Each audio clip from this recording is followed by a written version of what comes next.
Devagarzinho, bem tranquilamente.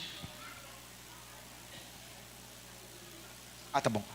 Pode sair. Enquanto as crianças estão saindo, Margot, tem um livro aí da Escola Bíblica Dominical. Essa semana, hoje, nós começamos os 2 cultos. Então, nós tivemos uma galera aqui de manhã, agora uma galera à noite, mas domingo que vem começa a nossa Escola Bíblica Dominical. Então, todos os domingos, não o primeiro domingo do mês, que é Ceia do Senhor, mas o restante dos domingos nós temos Escola Bíblica Dominical. E nós vamos adotar esse livro aqui, tá? Pastor, como é que eu faço? Você vem para a aula no domingo agora, começa nesse próximo domingo, às 8 horas da manhã até às 9h15, nós temos a aula, depois nós vamos preparar para o culto, que já começa às 9h30.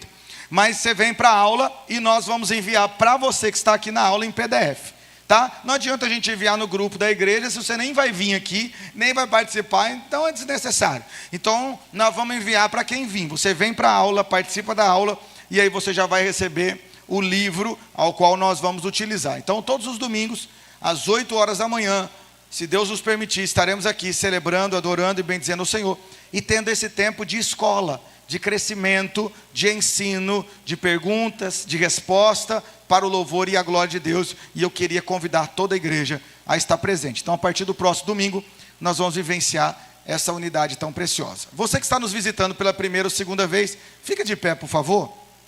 O Ministério da Recepção vai entregar para você uma lembrancinha. Eu queria pedir uma salva de palmas ao Senhor pela vida deles. Juliette, tem lá no fundo lá. Que Deus abençoe vocês, sejam muito bem-vindos, que a graça e a misericórdia do Senhor sejam derramadas sobre a vida de vocês a cada dia, em nome de Jesus. Nós estamos em uma série de mensagens e eu creio que Deus tem uma mensagem poderosa ao seu coração, em nome de Jesus. Desde o início da história, Deus faz uma pergunta que ecoa até hoje: onde você está? Não porque Deus tenha perdido o homem, mas porque o homem se perdeu de Deus. Adão ouviu a voz do Senhor, mas já estava escondido. Eva conhecia a verdade, mas escolheu ouvir outra voz. E assim, escolhas foram feitas, desejos foram priorizados, e as consequências vieram. A pergunta continua a mesma: onde você está hoje? Em que lugar do coração você parou? Que vozes você tem ouvido? Que decisões têm moldado sua vida? O privilégio que temos é este: Deus ainda fala. E quando Ele fala, não é para condenar, é para revelar, alinhar e restaurar. Nesta série de mensagens, somos convidados a parar, refletir e responder com sinceridade: onde eu estou diante de Deus? Vamos viver juntos essa jornada, para a glória de Deus, aqui na Igreja Batista da Graça.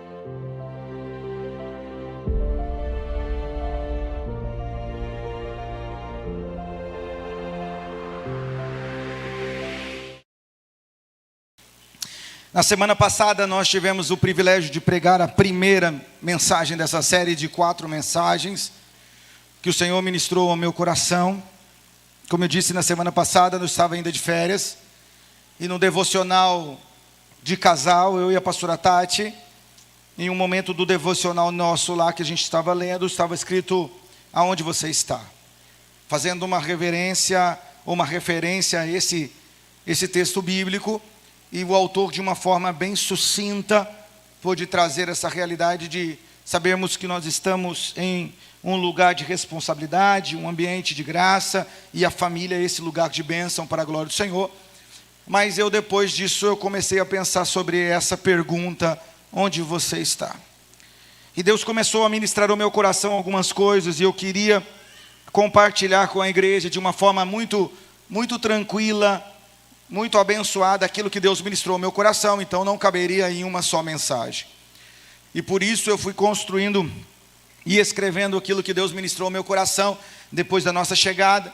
E aí eu compilei ali em 4 mensagens, e eu vou tentar explanar isso em 4 mensagens, para que nós possamos crescer e avançar e não só passarmos pela Bíblia, mas poder olhar a palavra de Deus como essa fonte inesgotável de ensino, de crescimento e de avanço para o louvor e para a glória do nome do nosso Senhor e Salvador Jesus Cristo.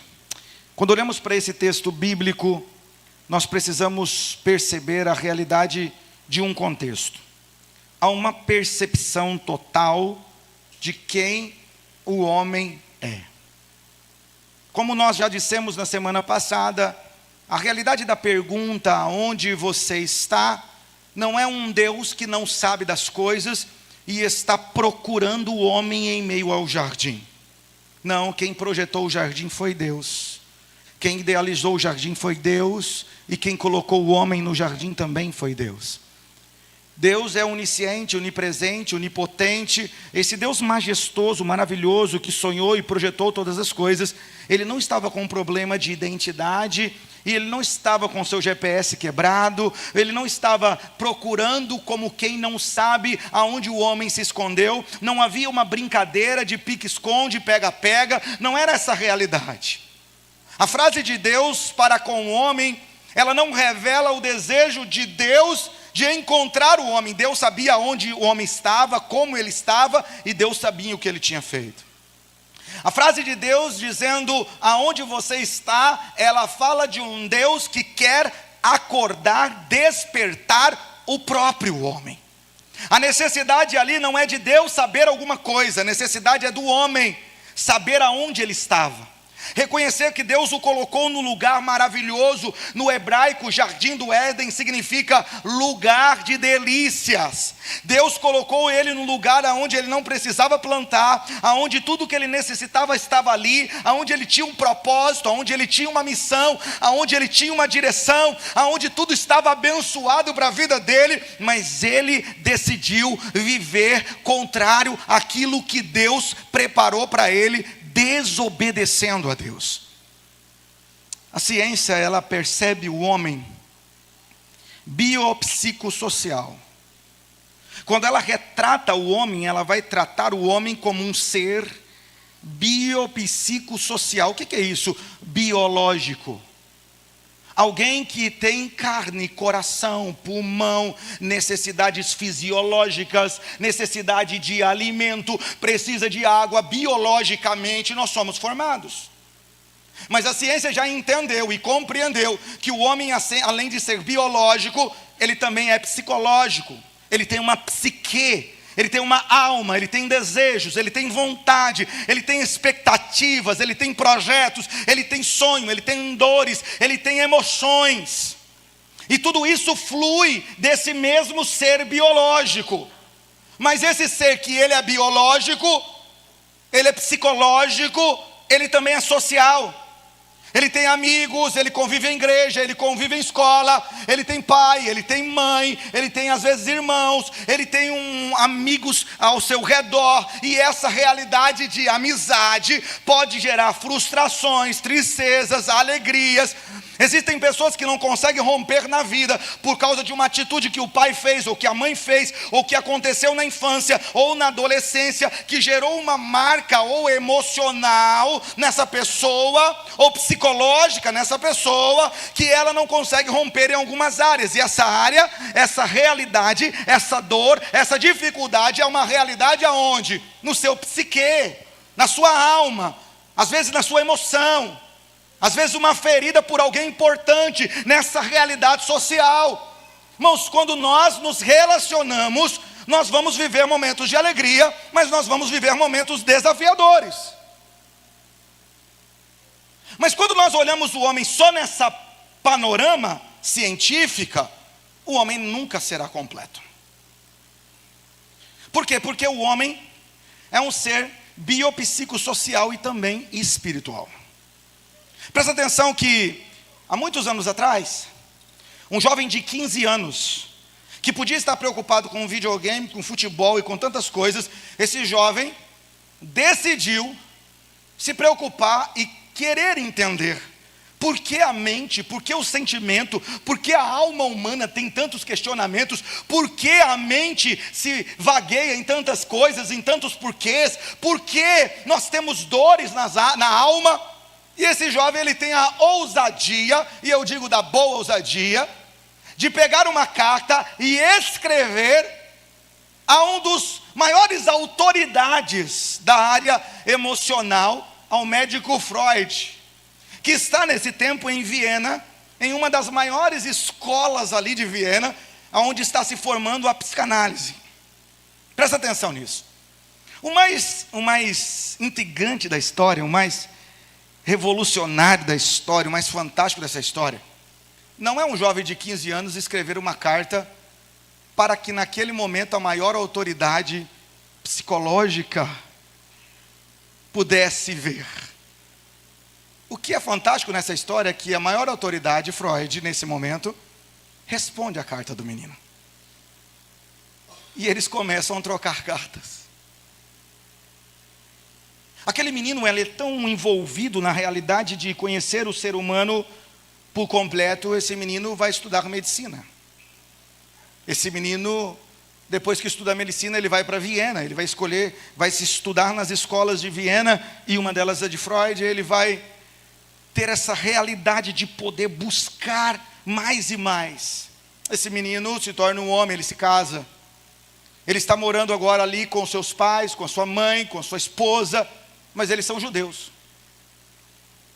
A Alemanha vai vir com tudo e vai pegar os judeus e levar para campos de concentração. Dentro desses judeus levados aos campos de concentração está ele, a esposa, o pai e a mãe. Aquele homem está compreendendo muito bem, dentro da ciência, dentro da medicina, dentro de tudo que ele aprendeu, que o ser humano é esse ser biopsicossocial. Mas ali ele vai para um dos campos mais terríveis de todo, de Auschwitz, onde está aquela câmara de gás. Um dos dias que ele está ali naquele ambiente, ele percebe que sua mãe foi retirada dali, seu pai também. E num grupo grande que saiu, levaram também sua esposa. Eles foram levados para a câmara de gás, e naquele dia ele perdeu a esposa, a mãe e o pai. No próximo grupo ele estaria presente. Mas entre a realidade dele sair de onde ele estava e ir para lá, a guerra se acaba. Esse homem volta para Veneza. E esse homem agora volta destruído emocionalmente. Seu pai faleceu, foi morto, sua mãe foi morta, sua esposa foi morta. E a dificuldade desse homem é entender qual o sentido da vida agora. Depois de perder tudo, qual o sentido da vida? E nessa realidade ele compreende que o biológico não fazia muita diferença. Nesse momento ele entende que o psique não estava bem para se levantar, para se sustentar, mas estava machucado, ferido. Nesse relacionamento ele diz que ele está muito mais ferido pelo seu social, porque as pessoas mais próximas dele foram-se. E foram não só por causa de uma doença, por causa de uma situação, não, eles foram retirados dele, eles foram assassinados. E esse homem compreende que o homem, ele tem além de tudo isso, o homem também é espiritual. E por ser judeu, ele vai se apegar à única coisa que ele tem naquele momento, e ela é a sua fé. E a sua fé no Senhor, que o retira desse buraco negro de escuridão, e lhe dá um sentido para a sua existência. Esse homem não se satisfaz com sair da realidade do luto e poder prosseguir, já está bom. Não, ele começa a olhar e entender, muitas pessoas não conseguirão prosseguir. E esse homem começa a estudar e se dedicar e juntar tudo que ele tinha, e ele constrói uma teoria que nós estudamos na psicologia, chamada logoterapia. Viktor Frankl vai ser um marco nessa história, porque ele vai identificar o homem como um ser biopsicossocial e espiritual. Esse homem que é biológico, esse homem que tem emoções, ele tem a sua psique, esse homem que se socializa, mas esse homem que vive a realidade de um sentido e de um propósito na sua existência, porque ele tem uma fé. Essa realidade é abençoada, é preciosa, porque ela tem a realidade de perceber o homem na sua completude, ou na sua realidade completa. Essa é a realidade de Deus. Quando Deus coloca Adão no jardim, Ele tem para Adão todos os seus suprimentos, tem alimento necessário para que o seu ser biológico pudesse viver.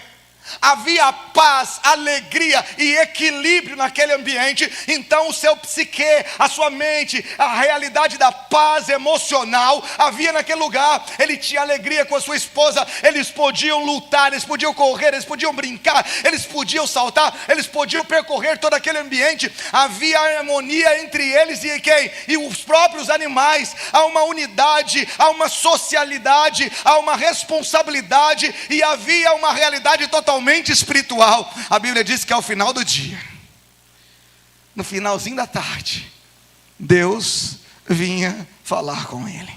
Olha que lindo isso. A presença desse homem completo. Mas no decorrer do tempo essa realidade se perdeu.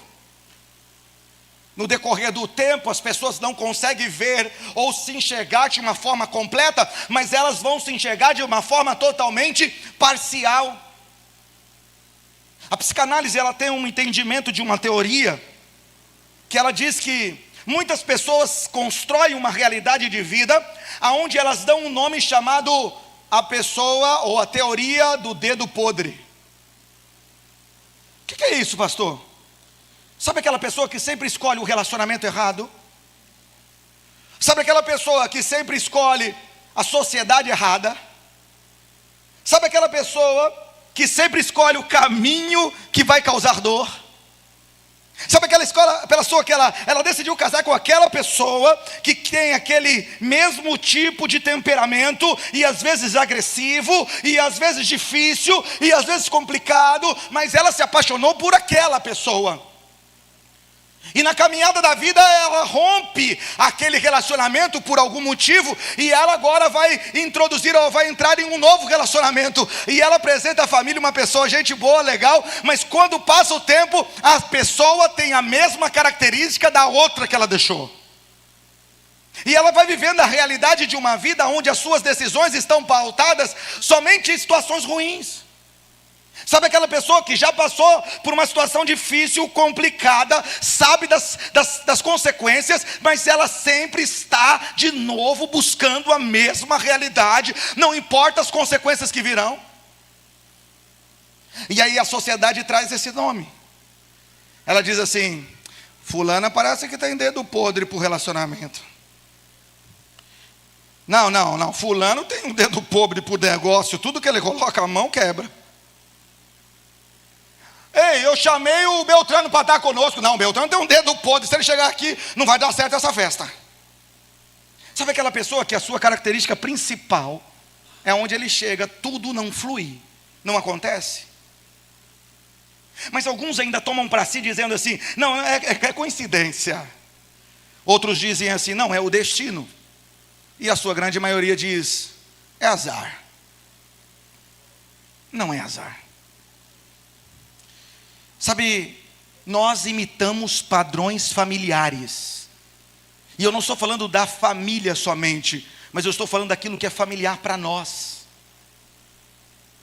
Nós vamos viver, decidir, nos posicionar em qualquer área da vida em cima de padrões. E às vezes os padrões que nós estamos usando, eles são padrões de conflitos internos, de desejos desordenados, das nossas carências afetivas, ou das nossas realidades de muitas frustrações que tivemos.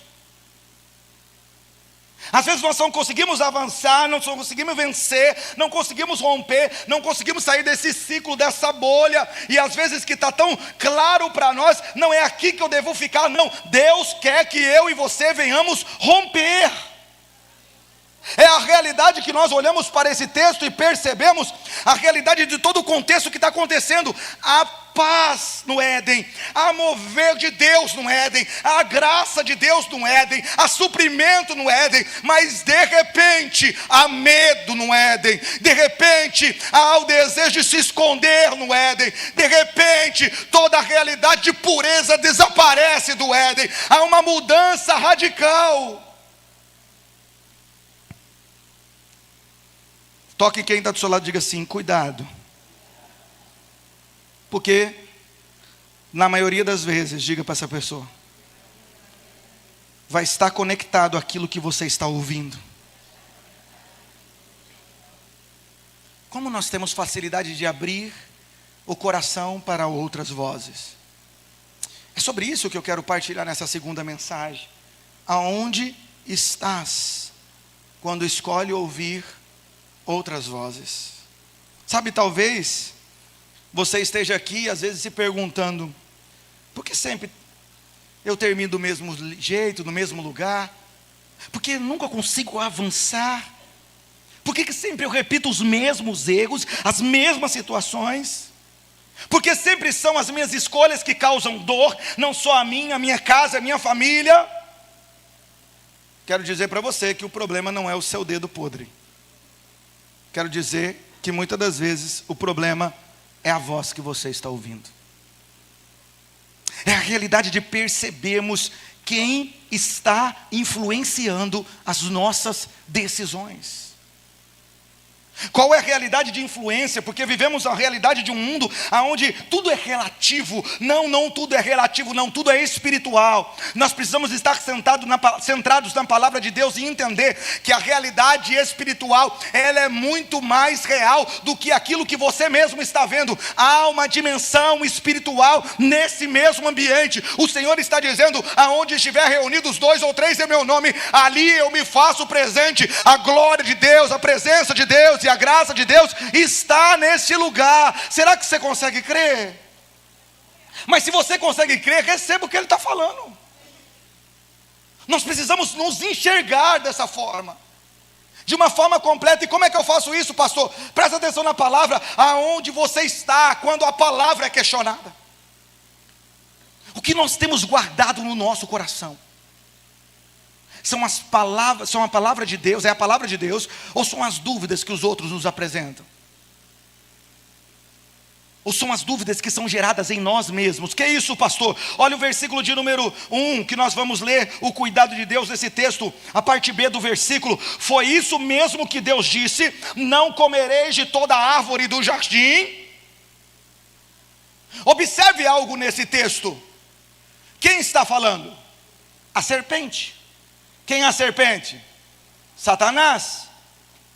Esse é o que eu estou dizendo ou o que você está dizendo? Apocalipse está dizendo, a Bíblia está dizendo. Satanás, a antiga serpente. Não é um entendimento do pastor Tiago, não é um entendimento seu, não é um entendimento só nosso, é o que a palavra de Deus nos diz. É Satanás. É Satanás que está agora incorporando aquela serpente, porque a gente vai ver que tem consequências para a serpente animal. Mas é Satanás que está usando a boca dessa serpente para gerar essa realidade agora de confusão. E olha a realidade da sua astutícia dessa serpente. Olha a percepção dela. Olha o que ela vai dizer. O que Deus disse para Eva? De toda árvore do jardim comerás livremente, mas da árvore que está no meio do jardim, dela não. Mas qual que é a frase que Satanás vai usar? Qual é a frase? Por isso não foi mesmo que Deus disse: não comereis de toda árvore do jardim? Peraí, não era só uma? Agora há uma inclusão, há uma realidade onde a serpente, onde Satanás coloca o quê?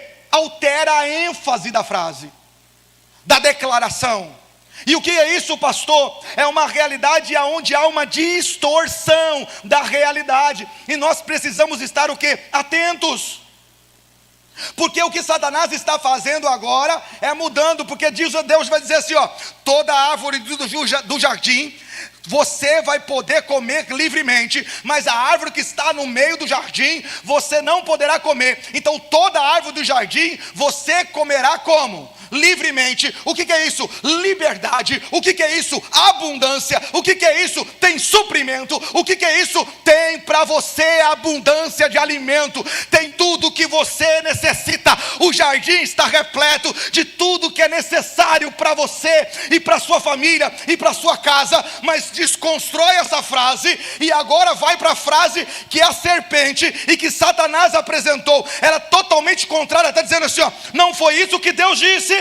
Não comerás de toda árvore do jardim. O que está acontecendo aqui?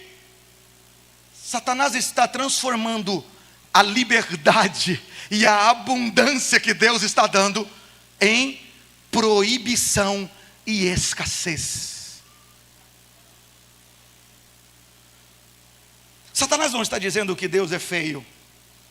Satanás não está dizendo que Deus não existe. Mas ele está mudando o que Deus falou.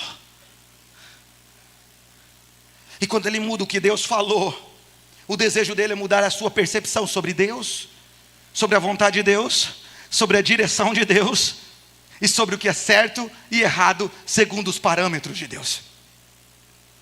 Nós precisamos ter essa atenção, irmãos, essa sutileza. O inimigo trabalha com muita sutileza. E às vezes nós estamos aí com tantas coisas ao nosso redor e não prestamos atenção. Eu tenho aprendido nos últimos anos, irmãos, que quando a palavra de Deus vira debate, a obediência vira uma opção. Eu tenho a minha visão, eu tenho a sua visão, você tem a sua visão. Não, eu não estou aqui para debater, eu estou aqui para viver. Eu estou aqui para praticar. E eu estou aqui para vivenciar o que a palavra de Deus diz. O que ela diz? Não, mas entenda que ela diz. Mas esse conceito é um conceito antigo. Entenda que valia só. Não, peraí. Entenda o que a palavra de Deus diz. E viva o que a palavra de Deus chamou para viver. Nós vivemos essa realidade hoje. Que cada um quer interpretar a palavra a seu modo, sem entender que a Bíblia diz que nem só de pão viverá o homem, mas de toda a palavra que procede da boca de Deus. Exige de nós uma busca de conhecimento, de crescimento, de profundidade e de unidade com a palavra de Deus. João 8,44, ele é mentiroso e pai da mentira. Com quem ela está falando? É com Satanás. Então como dar crédito às investidas de Satanás? Olha o que diz a palavra do Senhor em 2 Timóteo 3,16. Toda a escritura é inspirada por quem? Por Deus. Olha o que diz aqui Salmo 19, versículo 105. Lâmpada para os meus pés é a tua palavra e luz para os meus caminhos.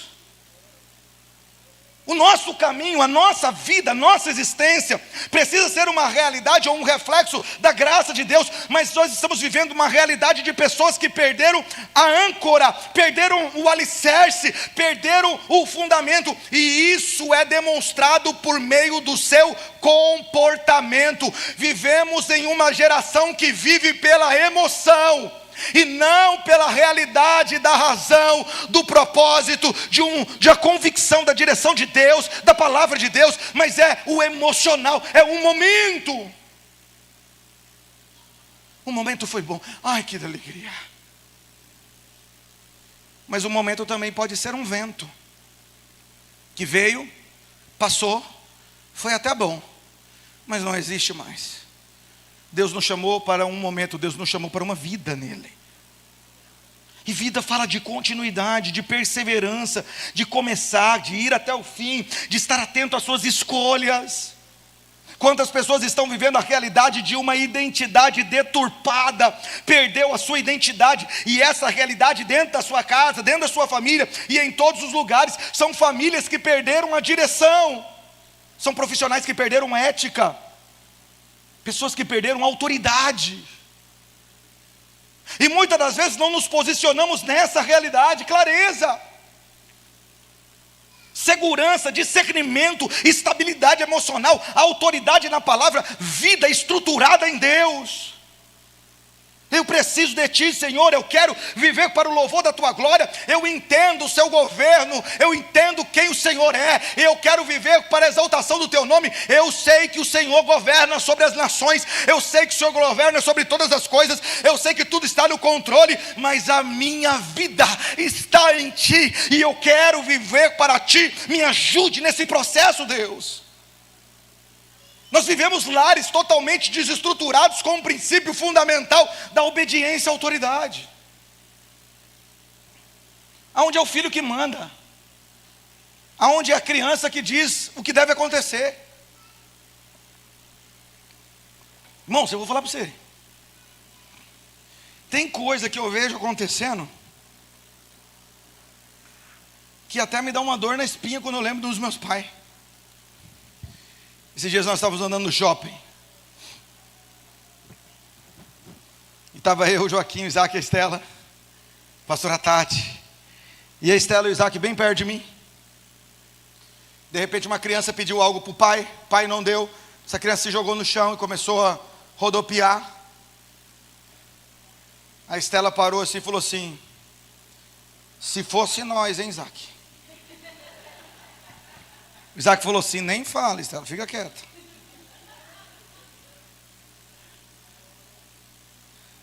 Um tempo atrás, conversando com os meninos, eu disse assim: presta atenção numa coisa.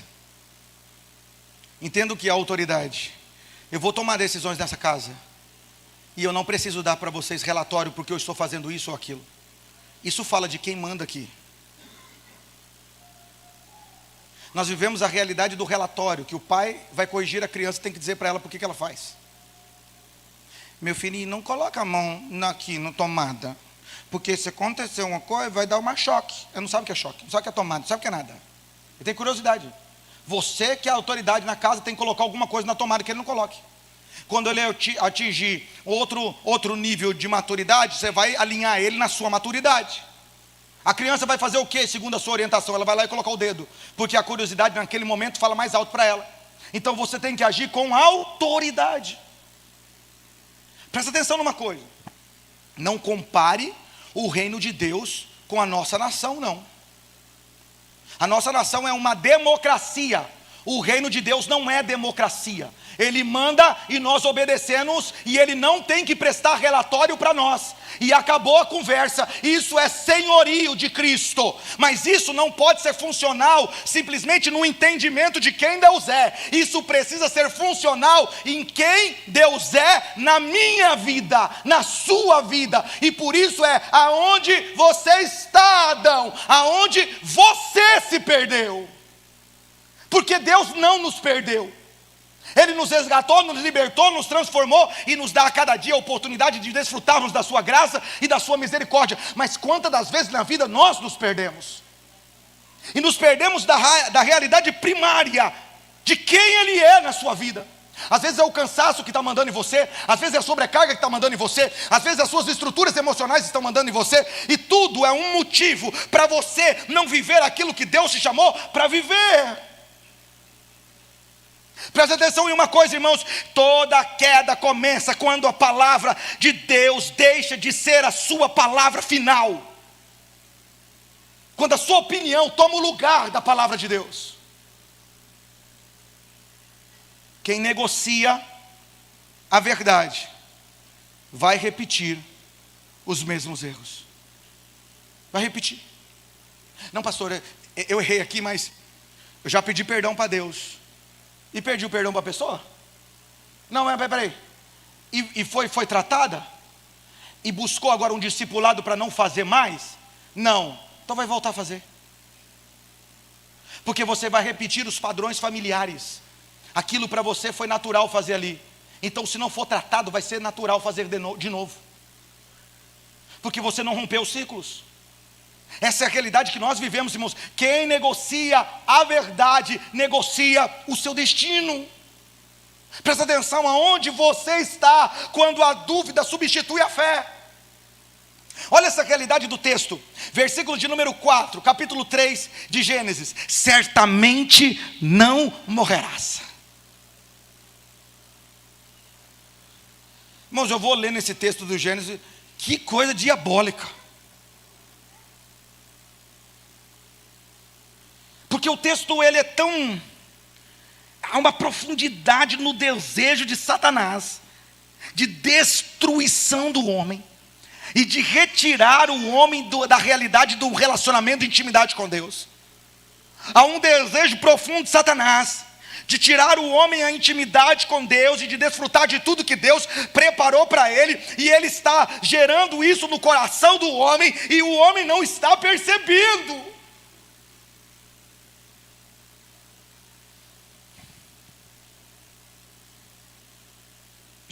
Deus vai dizer para o homem, vai dizer para ele assim: do dia que dela comes, certamente morrerás. O que Deus diz? Que no dia que dela comer, certamente... O que a serpente disse? Certamente não morrerás. É um ataque, não é só o que Deus falou, presta atenção. É um ataque ao caráter de Deus. É uma mudança de relacionamento. Ela quer colocar o pai da mentira numa outra cadeira. Ela quer colocar Deus, está dizendo, Ele não quer que você desfrute disso. Não é bem assim do jeito que Ele falou. Calma aí, há uma dúvida nascendo no coração de Eva, e essa dúvida não é falta de informação. Eva sabia tudo, ela tinha informação certa, ela tinha conhecimento, ela sabia do que Deus tinha falado, ela conhecia a árvore, ela sabia o que estava impedido deles vivenciarem. Não é falta de conhecimento. E por isso Satanás vai agir na desconfiança do caráter de Deus. E quantos nós vivemos isso?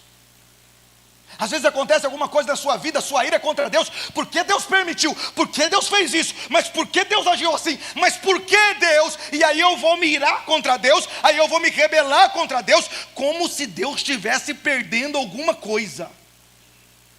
Quem está perdendo é você. Olha isso aqui, Hebreus capítulo 11, versículo 6. Sem fé é impossível agradar a Deus. Eu preciso crer na sua existência, na sua presença, na sua soberania, no seu governo. Olha o que Tiago capítulo 1, versículo 6 e 8 vai dizer: o que duvida é semelhante à onda do mar. Quantas pessoas estão assim, sendo levadas por todos os lugares, mas não é um porto seguro, não é um farol estruturado. Ele não está alertando outras pessoas de uma fonte inesgotável de segurança e de paz, mas ele está perdido como uma onda que vai e volta, emocionalmente, fisicamente, espiritualmente, em todas as áreas. Romanos capítulo 10, versículo 17. A fé vem pelo ouvir, e ouvir a palavra de Deus. Toque quem está do seu lado e fala assim: o que você está ouvindo? Fala o que você está escutando. Quais são as músicas? Tudo que está entrando no seu ouvido. Fala quais são os conselhos. Tudo isso vai gerando influência. Tudo isso vai gerando influência. Para que nós vivamos essa realidade, confie no Senhor de todo o coração. Quem pode dizer eu confio em Deus? Diga amém. E por que quando vem a luta e a dificuldade você começa a desesperar? Aonde está a sua confiança? Confiar em Deus é dizer: eu não estou no controle de nada, Ele está no controle de tudo. Eu não sei o que acontece amanhã, mas a minha vida está nas mãos dEle. A realidade de confiança fala de uma segurança, de unidade, mas o ambiente do Éden é um ambiente de insegurança. Quando peca, o que acontece? Adão corre de medo. A realidade de perceber aquele ambiente e dizer: meu Deus, o que vai acontecer? Sabe, presta atenção. Dentro dessa teoria que a psicanálise defende, do dedo podre, ela diz assim: ela nasce quando alguém acredita que o caminho errado trará mais satisfação do que o caminho correto. Se formos colocar essa junção da realidade espiritual, a frase seria assim: o dedo podre espiritual nasce quando alguém acredita que o caminho errado trará mais satisfação do que o caminho que Deus preparou para ele. Sabe aquela convicção assim, não, eu estou certo, não, é essa a direção, não, é isso mesmo, sabe? Isso gera orações sem expectativas.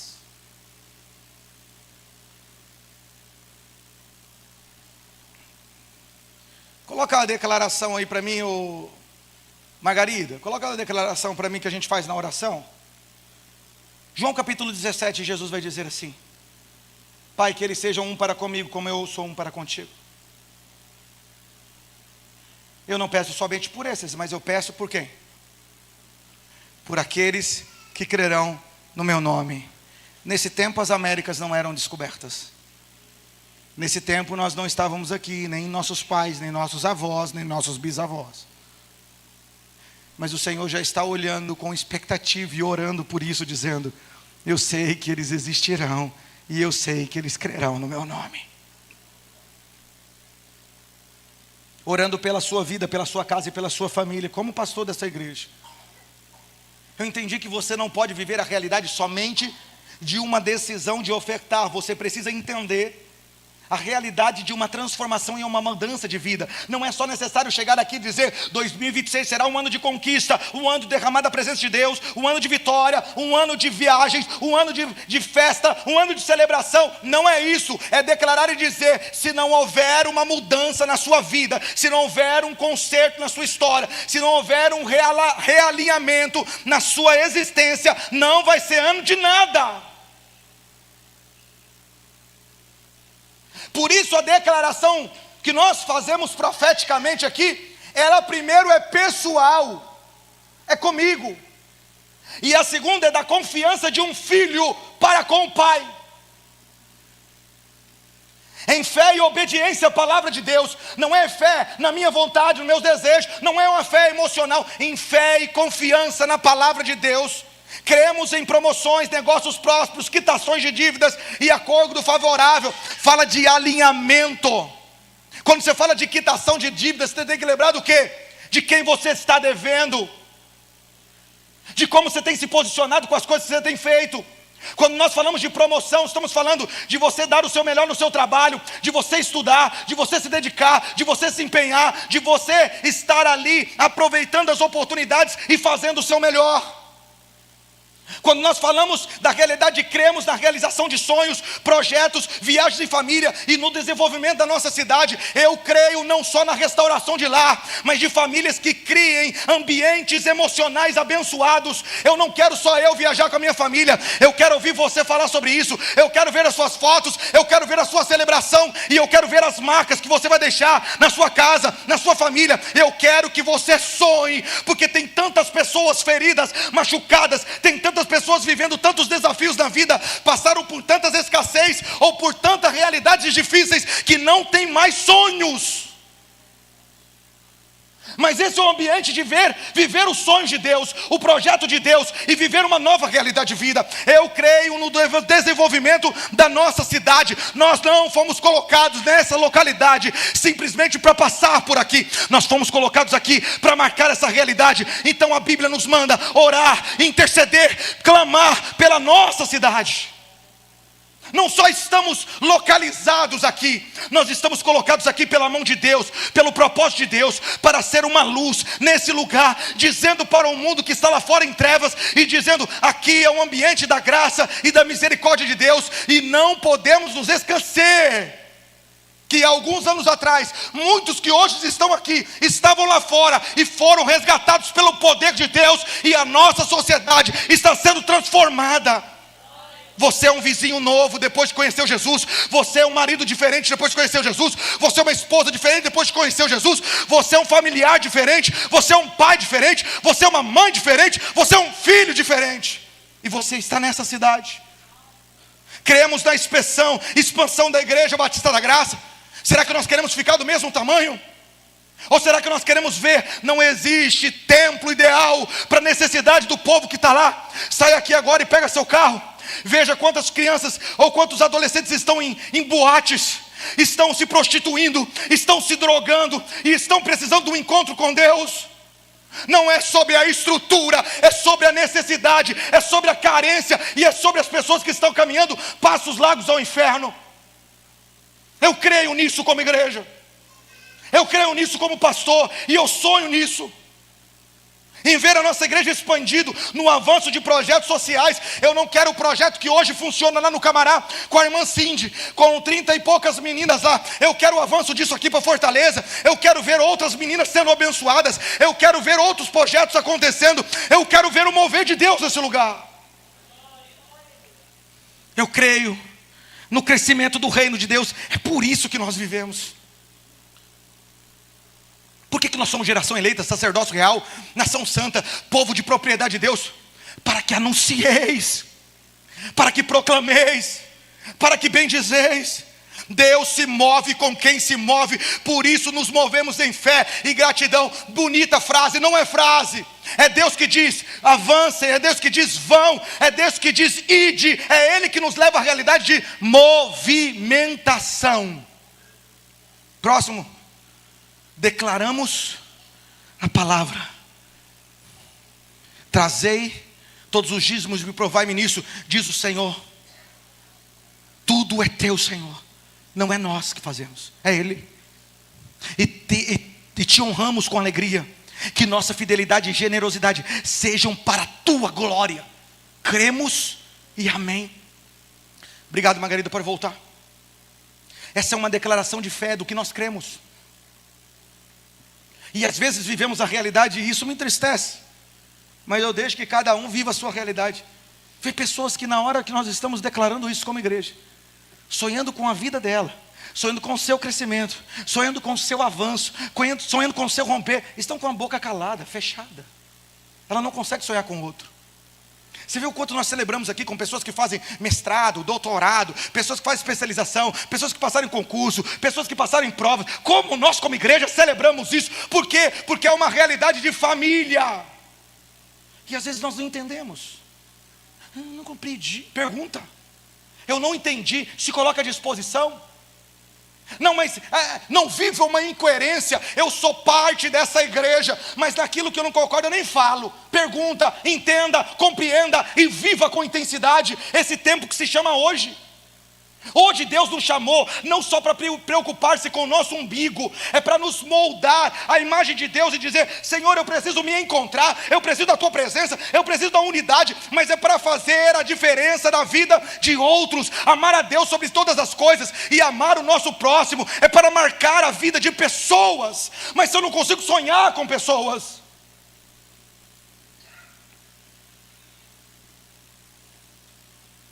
sabe, irmãos, 6 dias atrás, eu estava orando, falando: Senhor, manda-nos mais direção, ajuda. Eu tenho alguns projetos para as mulheres da igreja, para os homens da igreja, me dá direção. E um amigo meu, pastor Oséias, lá de Guaíba, me ligou e falou assim: Pastor Tiago, eu estava aqui orando, Deus colocou no meu coração a sua vida. Eu falei: amém, glória a Deus, ora por mim. Ele falou: não. Eu falei: como não? Ele falou: já tenho orado por você, mas Deus falou assim: não é só por orar por Tiago, faça a diferença na vida dele. Ele falou: eu estou fazendo um congresso aqui, uma conferência de 3 dias com homens, nós também fazemos com mulheres, isso tem abençoado muito as vidas das pessoas, eu queria você e a Tati aqui comigo. Eu falei: me passa a data. Ele falou: não, eu só te liguei para dizer, reserve a data. Eu falei: como assim? Ele falou: último final de semana de março, último final de semana de abril, reserve na sua agenda, porque a igreja de Guaíba vai pagar a sua passagem para você estar aqui, porque Deus me mandou trazê-lo aqui, e eu quero que você vivencie isso aqui. E se você entender de Deus que isso é que Fortaleza precisa, e que os homens e as mulheres de Deus precisam, eu vou mandar 10 casais, nós vamos pagar a passagem, nós vamos mandar 10 casais, para você fazer com homens e mulheres aí, e abençoar esse povo aí, e é Deus que está mandando fazer, nem precisa agradecer.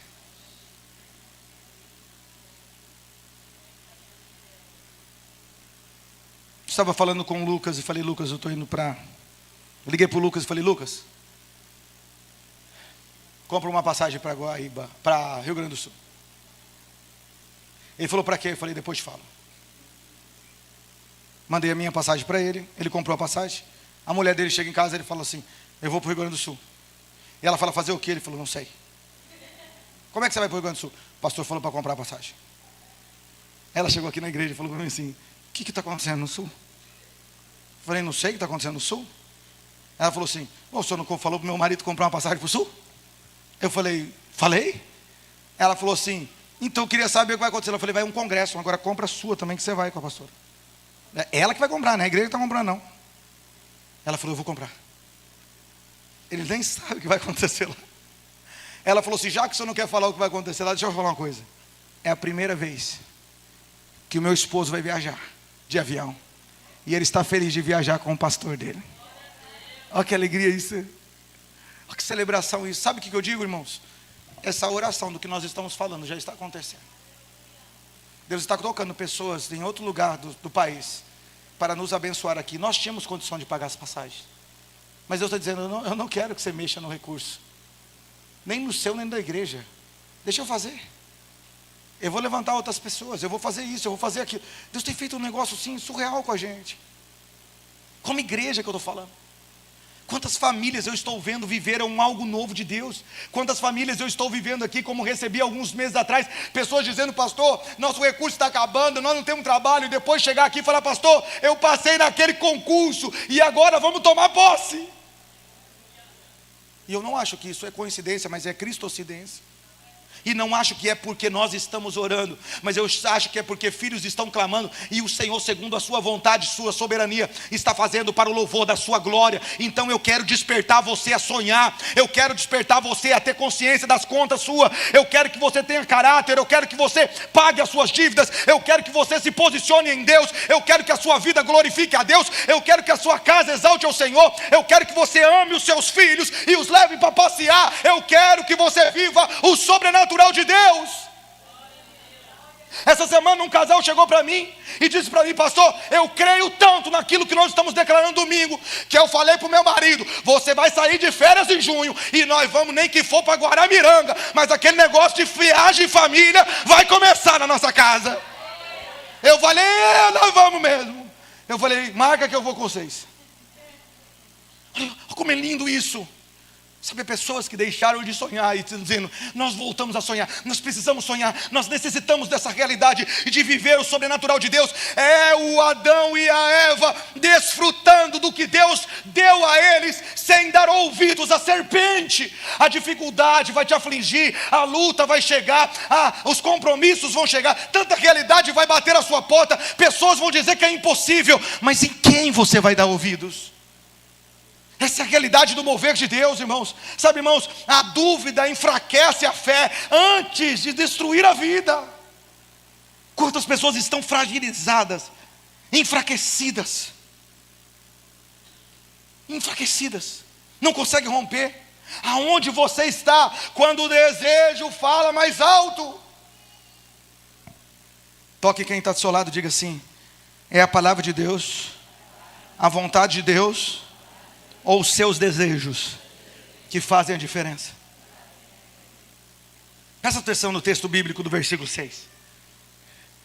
Quando a mulher viu que a árvore era boa para se comer, agradável aos olhos, desejável para dar entendimento, o que ela fez? Tomou do seu fruto e o comeu. Boa para comer.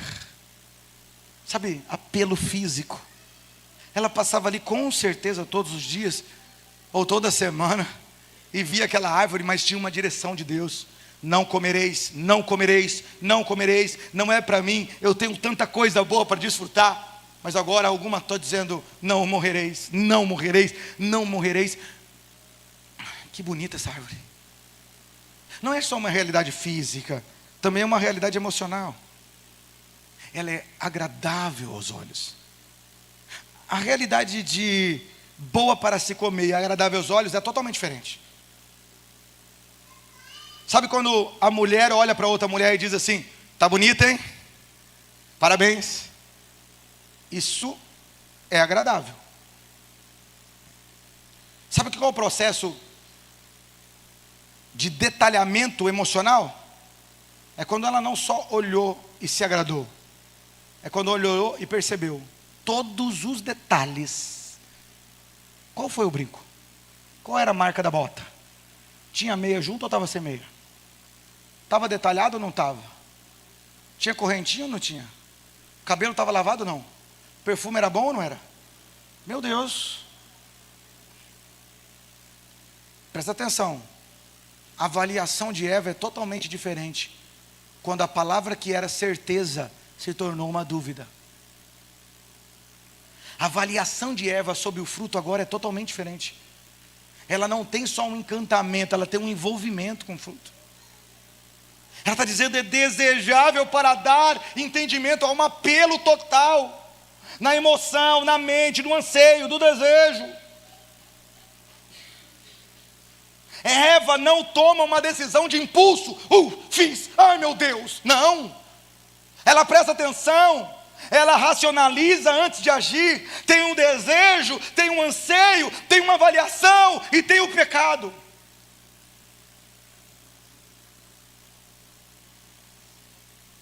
Por isso que quando o desejo governa acima da palavra, ele se torna o seu ídolo. O que tem governado a sua vida e o seu coração, sabe? Tiago fala isso. Tiago capítulo 1, 14 e 15, ele vai dizer, cada um é tentado pela sua própria cobiça. 1 João capítulo de número 2, versículo 16, a concupiscência da carne, a concupiscência dos olhos, a soberba da vida. Gálatas capítulo 5, versículo 16, andai em espírito e não cumprireis a concupiscência da carne. Será que o desejo governa a sua vida? E por isso você vive a realidade de uma vida de impulsividade, de dependência emocional, de vícios comportamentais, de repetição de padrões? Ou será que há em você uma rendição ao governo de Deus, à graça de Deus?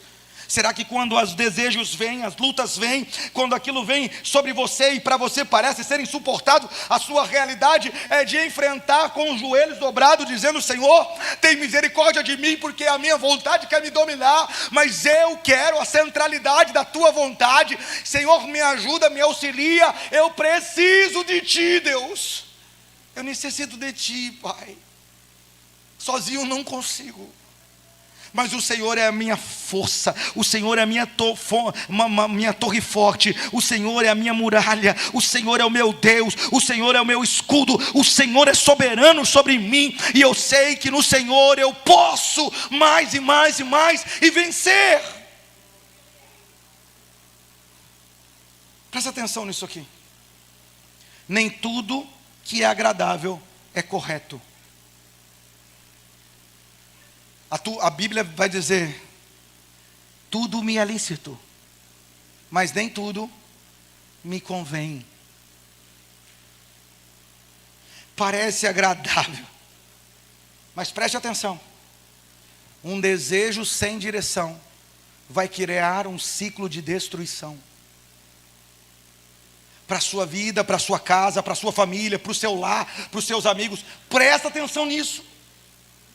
É chamados a entender aonde nós estamos. Nós precisamos estar no centro da vontade de Deus.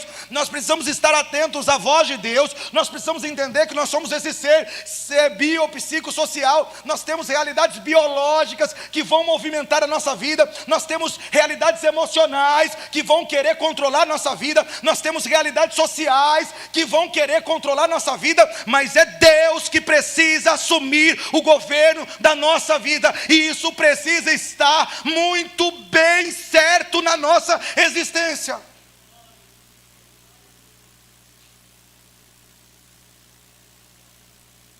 Quarta e última coisa.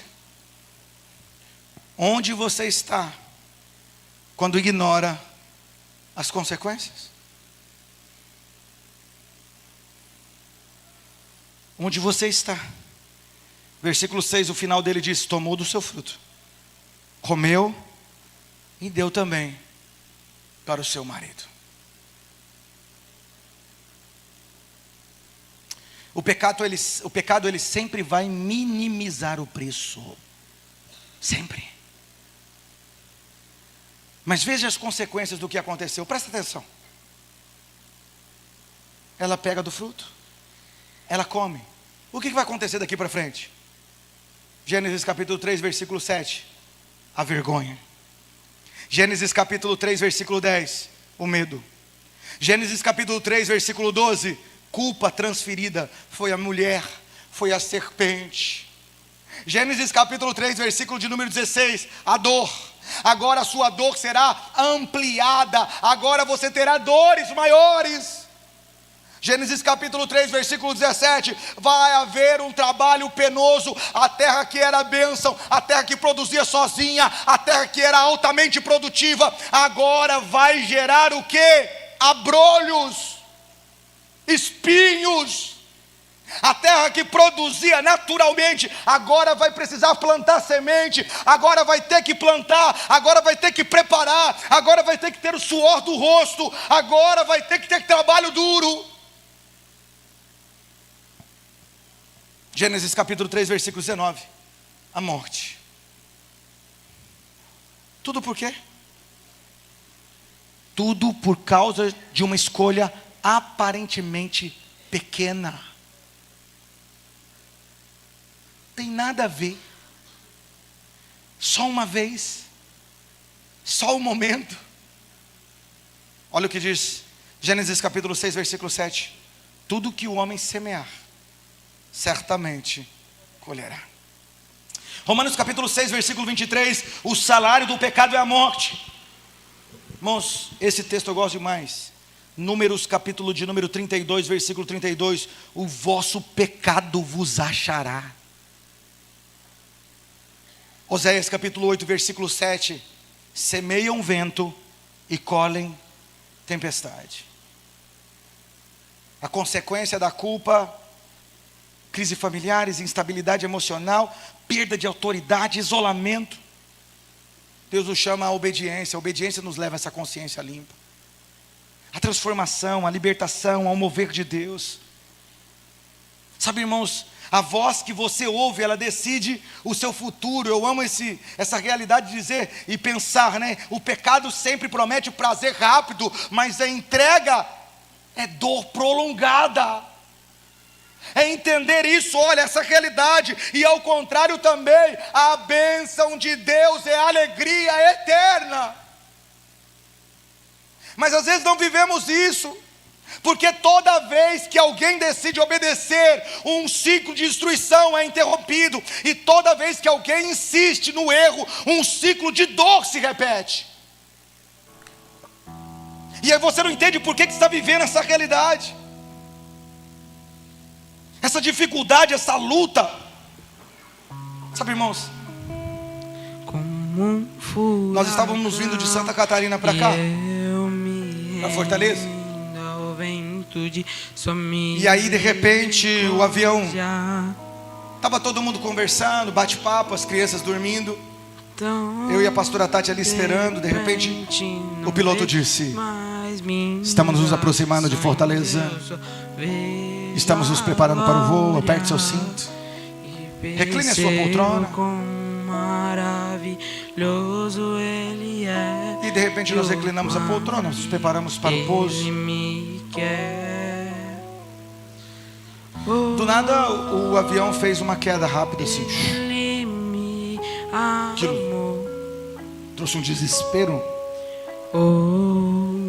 Tinha uma senhora perto de mim, do Joaquim, e ela começou a ficar desesperada. E ela disse: meu Deus, que situação. Eu brinquei com ela, eu falei: nós estamos vindo de um parque onde a gente desceu de montanha-russa, um monte de coisa, isso aí está tranquilo. Ela riu, mas de repente o avião fez de novo. Aí agora eu fiquei preocupado. Mas quando eu olhei pela janela, a pista já estava na frente. Tinha uma chuva intensa. E quando nós estávamos na expectativa, no pensamento de ouvir os freios fazer, o avião arrebentou. E de repente ele fez.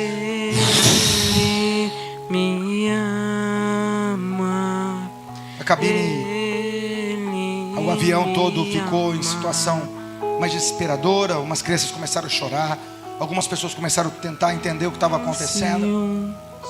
De repente a voz do piloto vem dizendo assim: senhores passageiros, aqui é o piloto.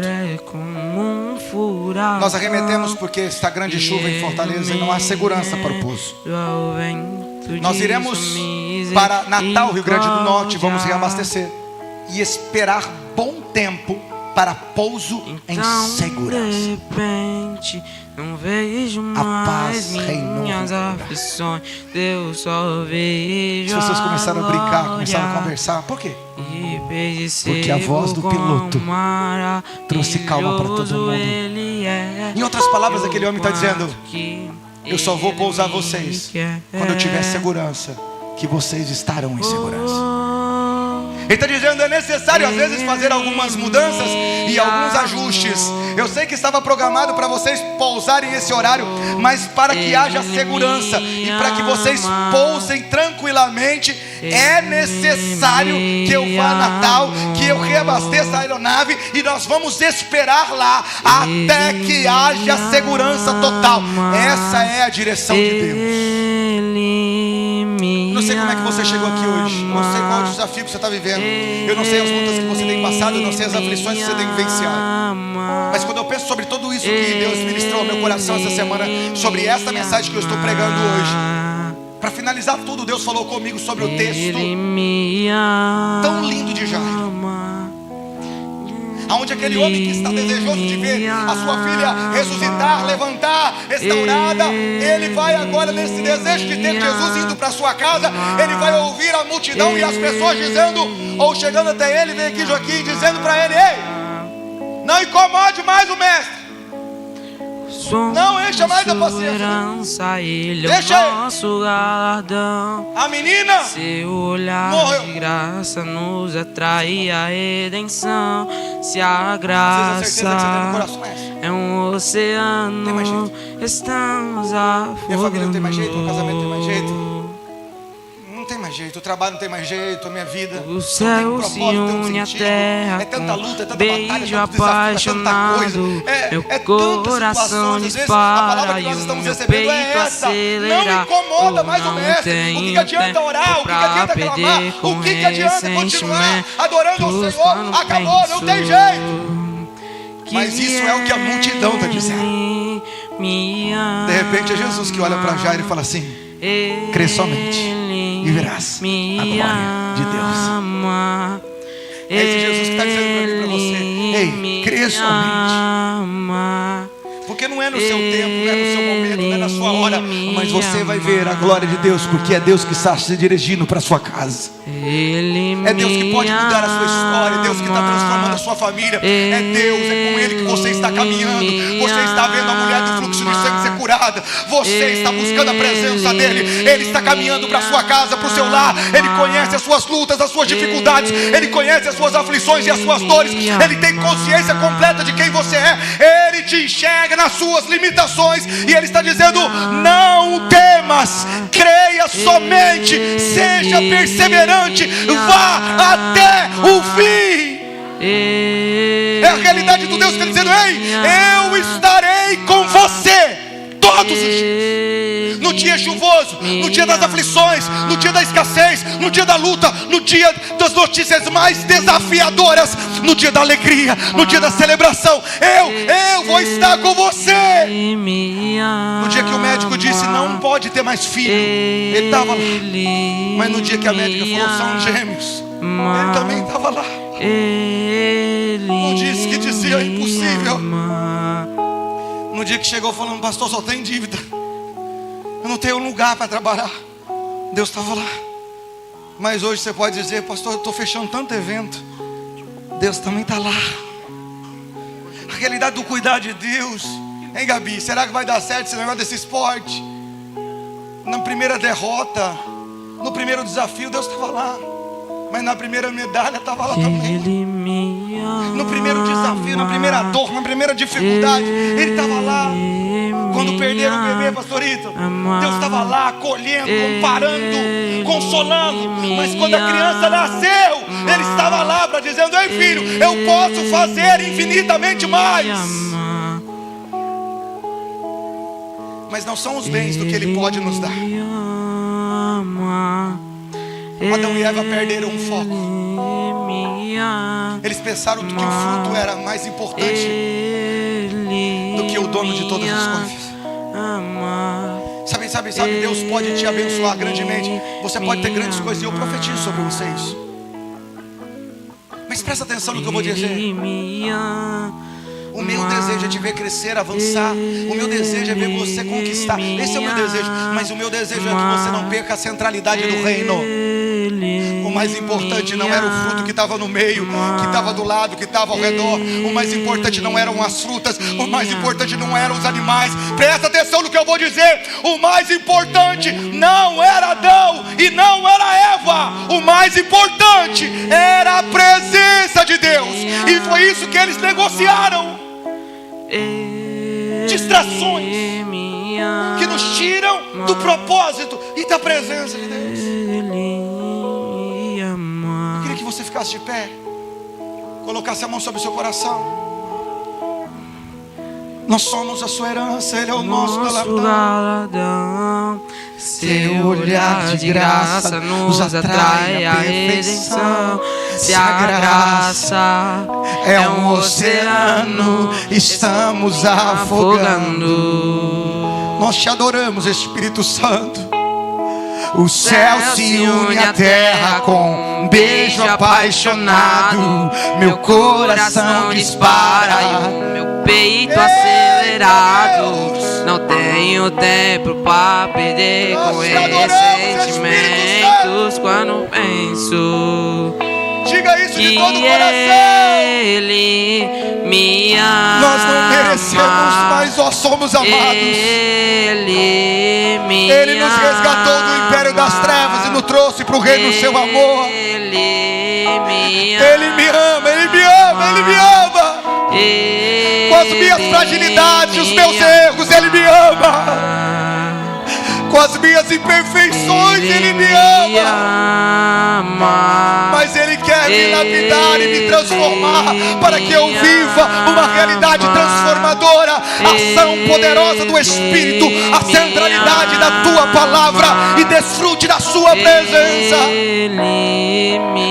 Oh Deus, nós te adoramos, Espírito Santo.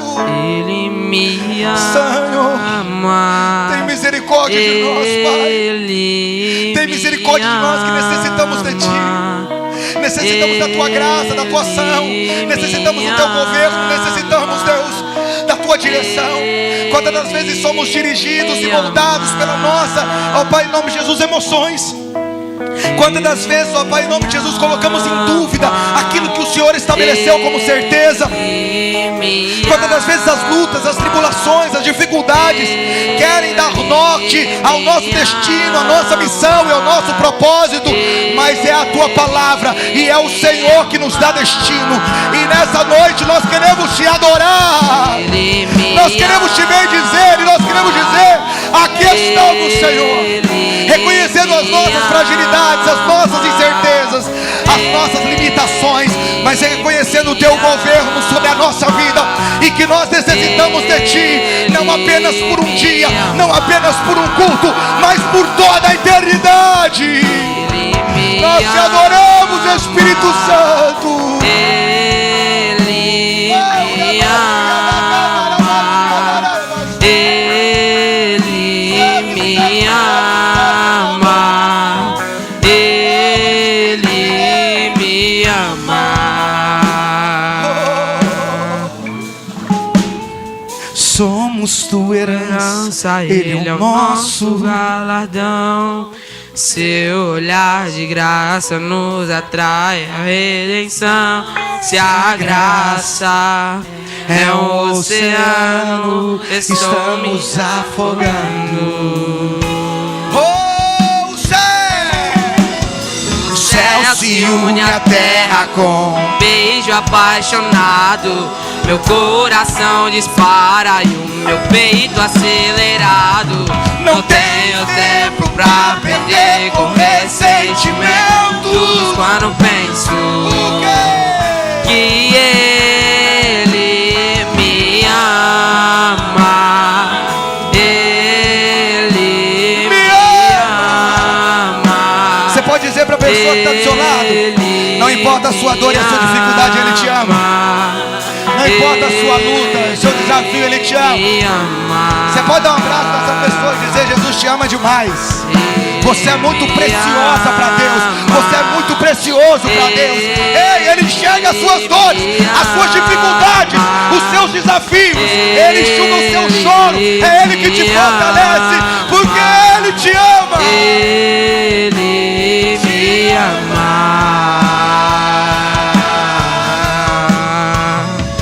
Você pode adorar ao Senhor e aplaudir a Ele, glorificar a Ele. Você pode exaltar a Ele e dizer o quanto Ele é grande, o quanto Ele é maravilhoso. Você pode dizer a Ele o quanto Ele é grande, o quanto Ele é poderoso, o quanto Ele é maravilhoso, o quanto Ele é gracioso. Coloca a mão no seu coração.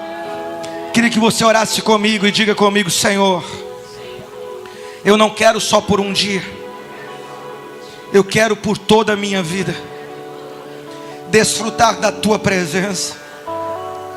Senhor, me ajuda a reconhecer a Tua voz. E Senhor, me ajuda a dizer não às vozes da minha emoção, às vozes da incerteza, às vozes da culpa. Me ajuda, Senhor. Me perdoa, Deus, por todo o pecado de fala, por todo o pecado de ação, por todo o pecado de pensamento, por todo o pecado de omissão. Eu me rendo na Tua presença, Deus, e peço, Pai, tenha misericórdia de mim, da minha casa, da minha família. Assuma hoje, Senhor, o senhorio da minha existência. Me conduza na Tua presença e me faz ver além das impossibilidades, além dos desafios, além da escassez, além das dores, além de tudo que esse mundo possa me mostrar. Me mostre, Senhor, a Tua glória, a Tua presença, a Tua direção, e que a Tua presença me basta, e que eu possa descansar no Senhor todos os dias da minha vida. Muito obrigado, Espírito Santo de Deus. Muito obrigado pela Tua presença. Muito obrigado pela Tua existência. Muito obrigado pela Tua misericórdia. Muito obrigado pela Tua graça. Muito obrigado pelo Teu amor. Muito obrigado. Muito obrigado. Nós não somos merecedores de nada. A Tua presença é tudo que nós precisamos. A Tua presença é que nós precisamos como povo, como igreja. Nós somos falhos, nós somos pecadores, nós somos limitados, nós não temos controle de nada. Hoje estamos aqui, amanhã podemos não estar, mas é a Tua presença que muda a história. É a Tua presença que muda e transforma vidas. É a Tua presença que nos sustenta. É a Tua palavra que nos orienta. É o Teu Espírito que nos guia. Nós precisamos de Ti. Obrigado pela Tua presença, Deus. Obrigado por não desistir de nós. Obrigado por nos amar de uma forma tão incondicional, tão grandiosa, tão maravilhosa, conhecendo as nossas limitações e falhas, nos amando de uma forma tão poderosa, tão grandiosa. Nós Te adoramos, Espírito Santo. Nós Te glorificamos, Espírito Santo. Você pode no seu lugar agradecer a Deus. Você pode no seu lugar agradecer a Deus pelo fôlego de vida. Você pode no seu lugar agradecer a Deus pela sua família. Você pode agradecer no seu lugar pela oportunidade de ver, de caminhar, de respirar. Você pode no seu lugar. Você pode no seu lugar glorificar a Deus por essa igreja, esse ambiente, esse lugar, essas pessoas. Você pode agradecer a Deus pelo privilégio de adorarmos ao Senhor livremente e poder proclamar as grandezas de Deus. O apóstolo Paulo diz: porque eu recebi do Senhor o que também vos entreguei, que na noite que ele foi traído, ele tomou o pão e, tendo dado graças, o partiu e disse: isso é meu corpo que é dado em favor de vocês, fazer isso em memória de mim. Oh Deus, muito obrigado. Sabe, Anderson, vem aqui.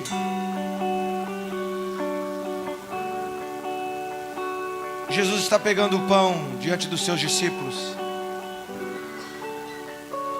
e há uma ação de gratidão, e Ele está dizendo: eu te agradeço, Senhor. E a Bíblia diz que depois de orar, Ele vai partir o pão. Esse não era um ato de servir, esse era um ato do que aconteceria. Ele está dizendo: muito obrigado pelo privilégio de vir e de morrer por cada um deles. Ele seria partido, ele seria despedaçado, ele seria esbofeteado, ele seria perfurado. Ele está dizendo: muito obrigado por estar dentro da sua vontade. Muito obrigado por ser um fruto do teu propósito. Muito obrigado pelo privilégio de viver o teu chamado, o teu propósito. Ele está falando dele. Não é um pão partido, é o pão da vida se entregando. Mas antes da dor, antes das bofetadas, antes dos chicotes, antes do sangue derramando, antes de tudo isso, antes da lança, antes dos pregos, Ele está dizendo: eu agradeço a Deus. E Ele está sendo feito tudo isso por causa de você e de mim,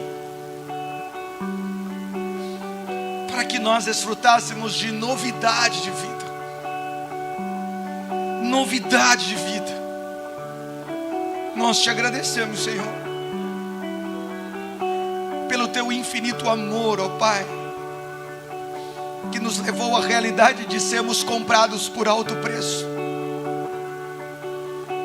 O castigo que nos traz a paz estava sobre Ele, e sobre as suas pisaduras nós fomos sarados.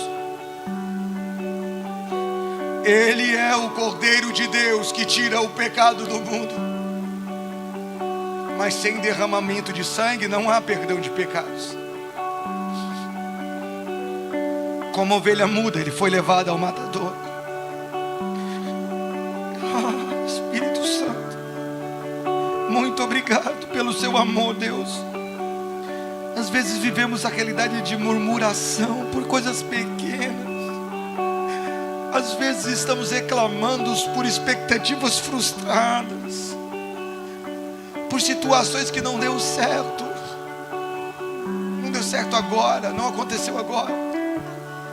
Mas quantos motivos nós temos para te agradecer?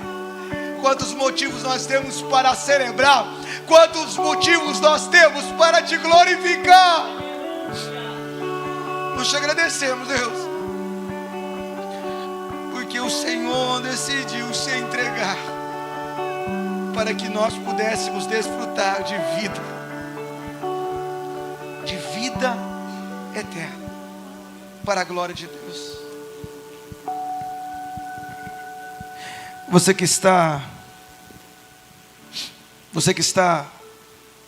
que é batizado, membro de uma igreja evangélica, e nessa noite está pronto para cear conosco, seja bem-vindo. Nós queremos partilhar desse momento em adoração, em louvor, em exaltação ao nome do Senhor. Mas nós não ficaremos parados no nosso lugar. Nós vamos abrir a nossa boca em adoração, em celebração ao Senhor. E nós vamos vir para frente, celebrando, adorando, bendizendo e agradecendo a Deus.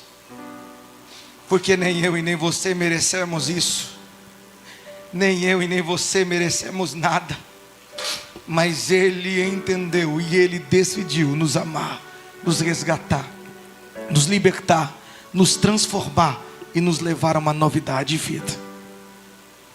nós somos chamados a desfrutar desse tempo tão especial e importante. Obrigado, Senhor, pela ceia, pelo cálice, pelo teu sangue. Porque depois da ceia, ele pegou o cálice e disse: esse é o cálice da nova aliança do meu sangue. Fazei isso em memória de mim. Ah, Deus, obrigado por esse privilégio de te adorarmos e bendizer o teu nome, hoje e para sempre. Você que estará participando da ceia conosco, pode sair do seu lugar, vem aqui à frente, pegar o seu cálice e o seu pão, enquanto adoramos ao Senhor em nome de Jesus. Ele não tinha qualquer beleza ou majestade para o atrair. Nada havia em sua aparência para o desejar. O mais rejeitado entre os homens, e ainda assim carregou nossas dores. O seu castigo nos traz paz, e a esperança não se esvai. A oferta pela culpa ele ofereceu para satisfazer o Criador. Ele morreu para que a sua luz em nós pudesse brilhar. O Filho do amor se entregou em nosso lugar.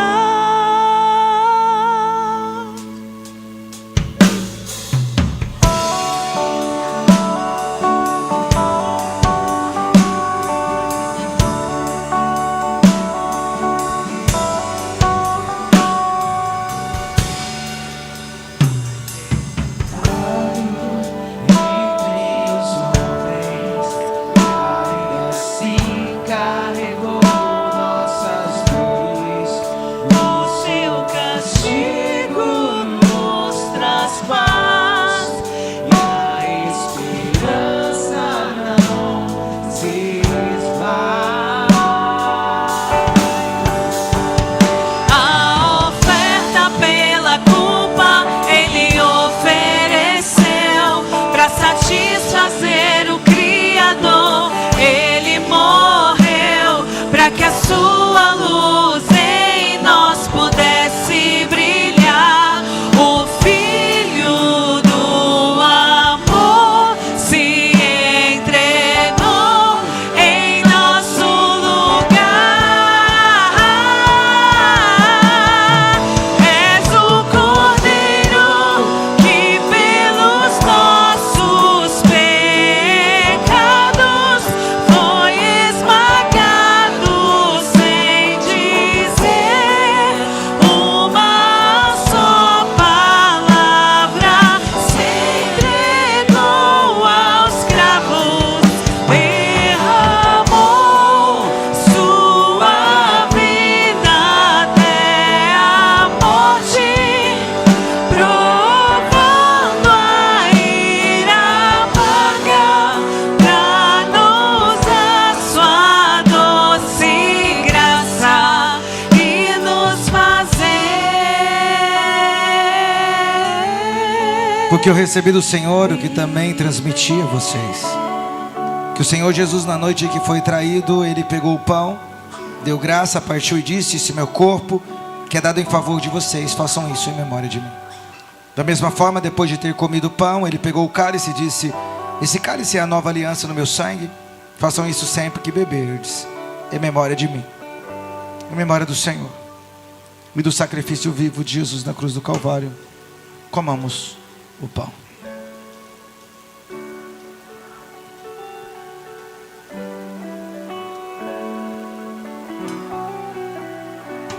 Depois da ceia, ele pegou o cálice E não há uma realidade solitária no cálice. Há uma benção coletiva. Essa é uma nova aliança que eu faço com vocês. E ele partilhou com seus discípulos. Troca o cálice com 2, 3 pessoas, dizendo: tenho plena comunhão com você. Tenho plena comunhão com você. Tenho plena comunhão. Tenho plena comunhão. Pastorito, tenho plena comunhão contigo. Plena comunhão com Deus, com os nossos irmãos. Tomamos o cálice.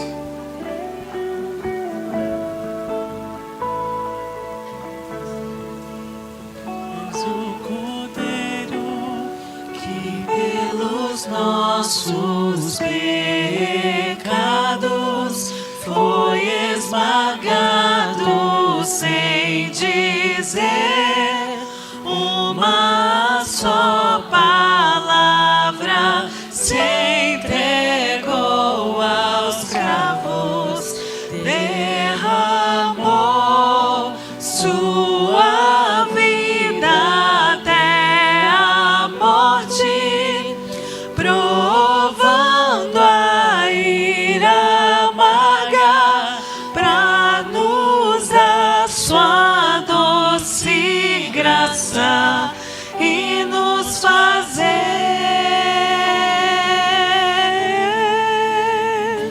viver. Pai, muito obrigado, Senhor. Porque hoje o Senhor nos faz viver, Pai. Senhor, muitos estão aí, Senhor, do lado de fora, estão sobrevivendo, Pai.